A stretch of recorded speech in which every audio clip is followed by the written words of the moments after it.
Okay, so wow. I just checked my inbox. I do have messages from you guys and things like that. I personally just want to say thank you for the comments. They were very nice, and the messages were very sweet. I should say the comments and the messages. So I haven't had any new song requests, but hopefully, you know, I get some. I mean, I know lots of songs, but I want to hear your opinion. I want to do songs that you guys like too, not just what I like. I'm here to make y'all happy and to entertain y'all. So, if y'all get a song that you like, just tell me what it is or send me a link. If I don't know the song, I will learn it and put it up for you. Um, I'm better with country, but I can do some rap and hip hop, stuff like that. The reason I say I'm better with country is because when I tend to sing, I tend to have a little bit more of a country accent, and it just wouldn't sound right on like pop or hip hop or something. Um, but yeah, welcome back to Crazy Night Live. It's obviously not nighttime outside if you can see the daylight coming through in the background. Um, but I thought that I would do this video and take the time to say thank you to you guys and see what's up with y'all. So, one major thing that I want to talk about right now, I guess, on this video would be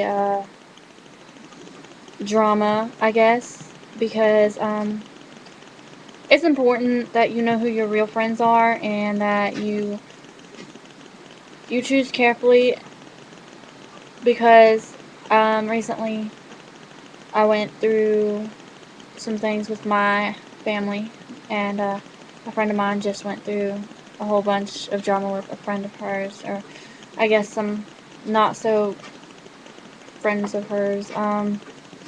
Yeah, also be careful with your family too, because I grew up without my actual family, my birth family, and I always wanted that. I always wanted to feel like I had a family, and I've always, but I grew up in foster care.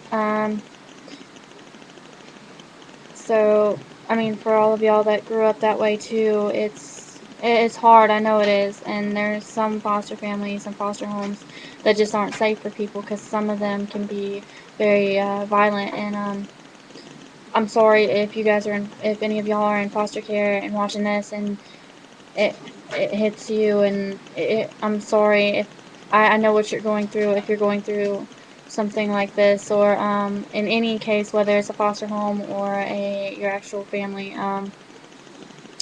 But yeah, me and my birth family were not close. I have one aunt that I talk to. I talk to one of my uncles. That's about it for right now.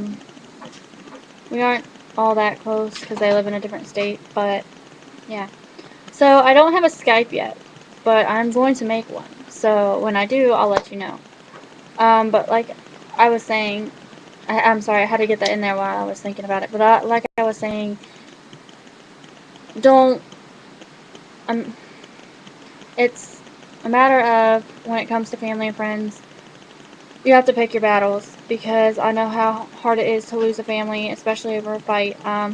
They may not die in the sense of lose, but when I say lose a family, I mean just by fighting and you just don't have nothing to do with them anymore. It's actually quite sad because my foster dad, he had, I don't know if it was his brother, his uncle, I don't remember who it was.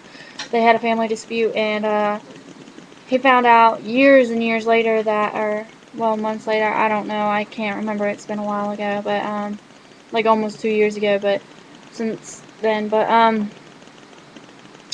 after the family dispute, his uncle, son, father, something, I don't know, I can't remember, uh, he died, and, it was because he was depressed, and he shot his wife. I don't think he shot the kids, but I think he shot his wife, and he shot himself, and, well, my foster dad was torn up about it and all that stuff, so, just goes to show that if you have a family dispute, no matter what, it can be fixed. It takes a lot of maturity to fix it and to be able to handle a situation like that.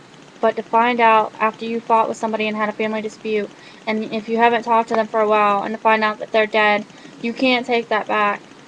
Me and my birth dad, we had a family dispute. He's been in and out of my life, but he hasn't really been there for me, and I guess he doesn't really want anything to do with me. We had a fight when I was 12 because he had been clean for 5 years of alcohol and drugs. From the time I was 7 to the time I was 12, and when I was 12 he said he started drinking again. He didn't want nothing to do with me. I told him I hated him and never wanted to see him again, and never wanted to talk to him again, and ever since then I regretted it. So for 6 years, I'm 18 now, if you hadn't seen the other video, but for 6 years I've been looking for him and trying to fix things because I felt so guilty, and nobody would tell me where he was. It's like, oh, he's living in this state, this state, this state. I think he's dead. I don't know. This is all the stuff I hear, and it's a little disheartening, and you really don't fight over petty stuff. It's not worth losing your family. But I guess that's all I have to say for now, and I love y'all, so keep the peace.